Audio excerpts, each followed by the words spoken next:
दिने गोटिए शिकारी चिल पक्षीपुर जंगल को आसिला। से गोटिए जगारे जाल थोई गछ पछपटे लुचिकी रहिला। तापरे किछि पक्षी आसी से जालरे पड़ीगले। से सही पक्षी मानकु नेई ता घर को चलीगला। एमिति से चिल सबुदिन आसी पक्षी मानकर शिकार कला। धीरे धीरे पक्षी मानक संख्या कम हेबाकु लागिला। लुसी तमे आउ बाहर को जीवनी। से शिकारी चिल सबुदिन आसी पक्षी मानकु शिकार करी नहीं जाउची। एबे मु दाना आनिबाकु जीवी। तमे जमा भी बाहर को जीवनी। से शिकारी भयरे जंगलर पक्षी माने घरु बाहरु नाहंती। हाउ बंटी मु बाहर को जीविनी, किंतु मते एबे बहुत जोरे भोक कलानी। तमे जाओ मो पाई किछि खाइबाकु आनिकी आसीबो। हाउ ठीक अछि, मु जाउची दाना आनिकी आसीबी। तमे किंतु मो कथा ध्यान रखिबो, कुआडे भी बाहर को जीवनी। आरे हाँ बाबा, मु जमारू बाहर को जीविनी। तापरे बंटी लुसी पाई दाना आनिबाकु गला। आरे आजी कोन केही भी पक्षी मो जालरे पड़ु नाहंती। लागुची एमाने बहुत चालाक हेई गलेनी। हौ आउ किछि समय अपेक्षा करिबा। आरे एते समय हेई गलानी, बंटी कोन खाद्य नहीं आसी नाहंती। ना मु आउ अपेक्षा करि परिबिनी। जाउची जदि ए पाख पाखरे किछि दाना पड़िथिबो ताकु खाइबी। एहा कही लुसी दाना खाइबाकु गला। आउ बाटरे बुली बुली किछि दाना खाइबाकु लागिला।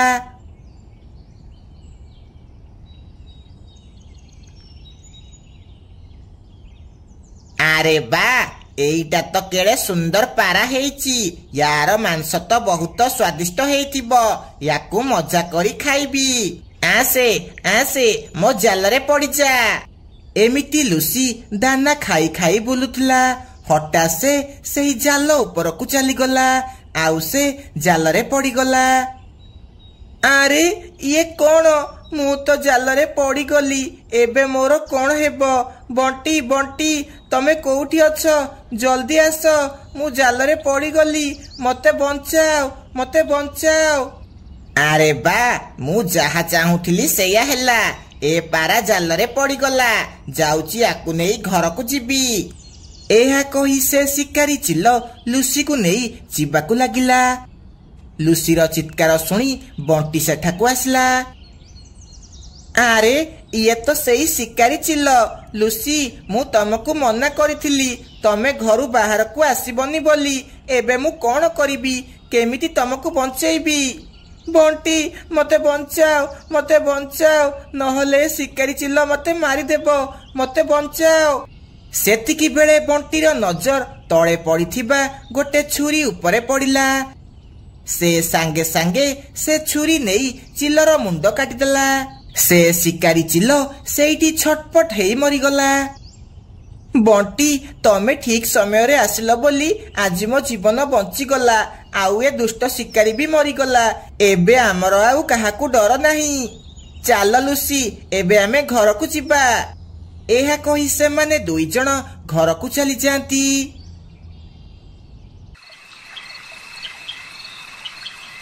राति रे सेही शिकारी रो कट्टा मुंड गोटे भयंकर भूत हेई जाए।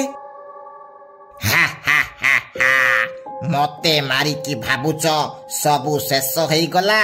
एबे तो खेल आरंभ हेला। एबे मु काहाकू भी छाड़ीबिनी। समस्तंको मारी रक्त पीबी। आउ तम दुई जण स्वामी स्त्री को जमारू छाड़ीबिनी। हा हा हा हा हा। एहा कही से कट्टा मुंड जंगल सारा बुलिबाकू लागिला। आउ ता आगकू जो पक्षी आसिला से ताकू मारी खाईगला। धीरे धीरे ए कथा जंगल सारा व्यापी गला। आरे लुसी तमे जानिच से शिकारी रो कट्टा मुंड एबे भूत हेई जंगल सारा बुलुची। आउ ता आगकू जो पक्षी आसुची से ताकू खाई दउची। एबे आमे कौन करिबा? से तो आमको भी खोजुथिबो। से आमको भी छाड़ीबनी। एबे तो मते आउ निद हेबनी। ତମେ ତାକୁ ମାରିଥିଲ। ସେ ଯେମିତି ହେଲେ ତମକୁ ମାରିବା ପାଇଁ ଖୋଜୁଥିବ। ବଣ୍ଟି କିଛି ଗୋଟେ କର, ମତେ ବହୁତ ଡର ଲାଗିଲାଣି। ହଁ ଚାଲ ଆମେ ଏବେ ତାନ୍ତ୍ରିକ ପାଖକୁ ଯିବା। ଆରେ ଏବେ ତ ସନ୍ଧ୍ୟା ହେଲାଣି, ଏବେ କେମିତି ଯିବା? ମତେ ବହୁତ ଡର ଲାଗିଲାଣି। ଆରେ କିଛି ହେବନି, ତମେ ମୋ ସହ ଚାଲ। ଏହା କହି ସେମାନେ ଦୁଇ ଜଣ ତାନ୍ତ୍ରିକ ପାଖକୁ ଯିବାକୁ ଲାଗନ୍ତି। କିଛି ସମୟ ପରେ ସେମାନେ ତାନ୍ତ୍ରିକ ପାଖରେ ପହଞ୍ଚି ଯାଆନ୍ତି ଆଉ ତାକୁ ସବୁ କଥା କୁହନ୍ତି। ଚିନ୍ତା କରିବାର କିଛି କଥା ନାହିଁ, ମୁଁ ତମକୁ ଗୋଟେ ତାବିଜ ଦେଉଛି। ଏ ତାବିଜ ପକେଇଲା ପରେ ଯଦି ସେ ଭୂତ ତମ ଆଗକୁ ଆସିବ, ସେ ନଷ୍ଟ ହେଇଯିବ। ସେ ତମର କିଛି ବି କରିପାରିବନି। ଆପଣଙ୍କର ବହୁତ ବହୁତ ଧନ୍ୟବାଦ ବାବା। ଏହା କହି ତାନ୍ତ୍ରିକ ବାବା ସେମାନଙ୍କୁ ଦୁଇଟି ତାବିଜ ଦିଅନ୍ତି। ସେମାନେ ତାବିଜ ପକେଇ ନିଜ ନିଜ ଘରକୁ ଯିବାକୁ ଲାଗନ୍ତି। ସେମାନେ ବାଟରେ ଗଲାବେଳେ ସେ କଟା ମୁଣ୍ଡ ଆତ୍ମା ସେମାନଙ୍କୁ ଦେଖିଦିଏ। ଏତେ ଦିନ ହେଲା ମୁଁ ଯାହାକୁ ଖୋଜୁଥିଲି ତାକୁ ପାଇଗଲି। ଆଜି ତମମାନଙ୍କୁ ମୋ ଠାରୁ କେହି ବି ବଞ୍ଚେଇ ପାରିବେନି। ସେଦିନ ସିନା ମତେ ମାରିଦେଲ, ଆଜି ତମକୁ ମାରି ମୋ ଅଧୁରା ଇଚ୍ଛା ପୂରଣ କରିବି। ଏହା କହି ସେ କଟା ମୁଣ୍ଡ ସେମାନଙ୍କ ପାଖକୁ ଯିବାକୁ ଲାଗେ। ବଣ୍ଟି ଆଉ ଲୁସି ତାକୁ ଦେଖି ବହୁତ ଡରିଯାଆନ୍ତି। ତମେ ମାନେ କଣ ଭାବିଥିଲ ମତେ ମାରିକି ଖୁସିରେ ବୁଲିବ ବୋଲି? ଏବେ ମୁଁ ଭୂତ ହେଇଯାଇଛି, ତମେ ମାନେ ମୋର କିଛି ବି କରିପାରିବନି। ଏବେ ମୁଁ ତମକୁ କଞ୍ଚା ଖାଇବି। ହେ ଭଗବାନ, ଏ ପୋଡା ମୁହାଁ କୋଉଠୁ ଆସିଲା ହେରି? ହେ ଭଗବାନ, ଆମକୁ ରକ୍ଷା କର। କେହି ଭଗବାନ ତମକୁ ରକ୍ଷା କରିବେନି। ଆଜି ତମର ଶେଷ ଦିନ ଆସିଗଲା। ଏହା କହି ସେ କଟା ମୁଣ୍ଡ ଯେମିତି ସେମାନଙ୍କୁ ମାରିବାକୁ ଯାଇଛି, ସେତିକି ବେଳେ ସେହି ତାବିଜରୁ ଜୋରେ ଗୋଟେ ଲାଇଟ୍ ହୁଏ ଆଉ ସେ କଟା ମୁଣ୍ଡର ଶକ୍ତି ନଷ୍ଟ ହେଇଯାଏ ଆଉ ସେ ତଳେ ପଡିଯାଏ। ବଣ୍ଟି, ସେ ତାନ୍ତ୍ରିକର ତାବିଜ କାମରେ ଆସିଲା। ହଁ ହଁ ଚାଲ ଆମେ ଏବେ ଘରକୁ ପଳେଇବା। ଏହା କହି ସେମାନେ ଦୁଇ ଜଣ ସେଠାରୁ ଚାଲିଯାଆନ୍ତି। ଆରେ ଏଇଟା କଣ? ମୁଁ କିଛି ଦିନ ବାହାରକୁ କଣ ଚାଲିଗଲି, ଜଙ୍ଗଲରେ ଗୁଣ୍ଡାଗିରି ଷ୍ଟାର୍ଟ ହେଇଗଲା। ମଧୁବନ ଜଙ୍ଗଲରେ ମିନୁ ଚଢେଇ ତା ସ୍ୱାମୀ ସୋନୁ ଆଉ ଝିଅ ଗୁଡି ସହ ରହୁଥିଲା। ସୋନୁ ଚଢେଇ ଗୋଟିଏ ଅଫିସରେ କାମ କରୁଥିଲା। ଗୋଟିଏ ଦିନ ରାତିରେ ସୋନୁ କାମ ସାରି ଘରକୁ ଫେରିଲା। ମିନୁ, ମୋ ଟ୍ରାନ୍ସଫର ହେଇଯାଇଛି ସୁନ୍ଦରବନ ଜଙ୍ଗଲରେ। ଆମକୁ ଏବେ ସେଠି ଯାଇ ରହିବାକୁ ପଡିବ। କଣ ସୁନ୍ଦରବନ ଜଙ୍ଗଲ? ମୁଁ ଶୁଣିଛି ସେ ଜଙ୍ଗଲ ଜମାରୁ ଭଲ ନୁହଁ। ଆରେ ଭଲ ହେଉ କି ଖରାପ, ଆମକୁ ତ ଯିବାକୁ ପଡିବ, ନହେଲେ ମତେ କାମ କୋଉଠୁ ମିଳିବ? ହଁ ବାପା, ମୋ ସାଙ୍ଗମାନେ କହୁଥିଲେ ସୁନ୍ଦରବନ ଜଙ୍ଗଲରେ ଗୋଟିଏ ଚଢେଇର ଆତ୍ମା ରହୁଛି। ସେ ପକ୍ଷୀମାନଙ୍କର ଆଖି ଚୋରେଇକି ନେଇଯାଉଛି। ସେମିତି କିଛି ନାହିଁ ଝିଅ, ଏସବୁ କଥା ବେକାର। ଆରେ 6 ମାସର କଥା, ଆମେ 6 ମାସ ପରେ ଫେରି ଆସିବା। ତାପରେ ସେମାନେ ସକାଳୁ ସକାଳୁ ସୁନ୍ଦରବନ ଜଙ୍ଗଲ ଯିବାକୁ ଲାଗନ୍ତି ଆଉ ସେଠି ଯାଇ ଗୋଟେ ଭଡା ଘରେ ରହିବାକୁ ଲାଗନ୍ତି। ଗୁଡିର ବାହାଘର ଠିକ ହେଇଯାଇଥିଲା। ସେ ସବୁଦିନ ରାତିରେ ବାଲକୋନିରେ ଠିଆ ହେଇ ତା ସ୍ୱାମୀ ସହ କଥା ହେଉଥିଲା। ଗୋଟିଏ ଦିନ ତାଙ୍କ ଘର ପାଖରେ ଥିବା ପିଙ୍କି ଶୁଆ ତାଙ୍କ ଘରକୁ ଆସେ। ଆରେ ମୁଁ ଦେଖିଲି ତମ ଝିଅ ରାତି 2ଟା ଯାଏଁ ବାହାରେ ଠିଆ ହେଇ କଥା ହେଉଛି। ତାକୁ କୁହ ରାତି 11ଟା ପରେ ବାହାରେ ଆଉ ଠିଆ ହେବନି। ତାର ଏବେ ବାହାଘର ଠିକ ହେଇଛି, ସେ ତ ତା ସ୍ୱାମୀ ସହ କଥା ହେଉଛି। କାହିଁ, କଣ କିଛି ଅସୁବିଧା ଅଛି କି? ଆରେ ତମେ ଜାଣିନ ଏ ଜଙ୍ଗଲରେ ରାତି ହେଲେ କଣ ହେଉଛି? ରାତିରେ ଗୋଟେ ଚଢେଇର ଆତ୍ମା ବୁଲୁଛି, ଯିଏକି ପକ୍ଷୀମାନଙ୍କର ଆଖି ତାଡିକି ନେଇଯାଉଛି। ଇଏ କି ବେକାର କଥା କହୁଛ? ଆମେ ଏ କଥାରେ ବିଶ୍ୱାସ କରୁନୁ, ଏସବୁ ମିଛ କଥା। ମୋ କାମ ହେଲା ମୁଁ କହିଦେଲି, ବିଶ୍ୱାସ କରିବା ନ କରିବା ସେଇଟା ତମ କଥା। ଏହା କହି ପିଙ୍କି ଶୁଆ ସେଠାରୁ ଚାଲିଯାଏ। ରାତିରେ ସୋନୁ ଆଉ ମିନୁ ଶୋଇଥିଲା ବେଳେ ଗୁଡିର ଜୋରେ ଚିଲେଇବାର ଶବ୍ଦ ଶୁଭାଯାଏ। ସେମାନେ ଦୁଇ ଜଣ ଦୌଡ଼ିକି ଘର ବାହାରକୁ ଯାଆନ୍ତି। ମା ମା ସେ ଚଢେଇର ଆତ୍ମା ମୋ ଆଖି ତାଡିକି ନେଇଗଲା। ସେ ଦେଖିବାକୁ ବହୁତ ଭୟଙ୍କର। ମୁଁ ଏବେ କଣ କରିବି? ତାହେଲେ ସେ ଶୁଆ ଠିକ କହୁଥିଲା। ଆମକୁ ତା କଥା ମାନିବାର ଥିଲା। ଆମକୁ ଗୁଡିକୁ ମନା କରିବାର ଥିଲା।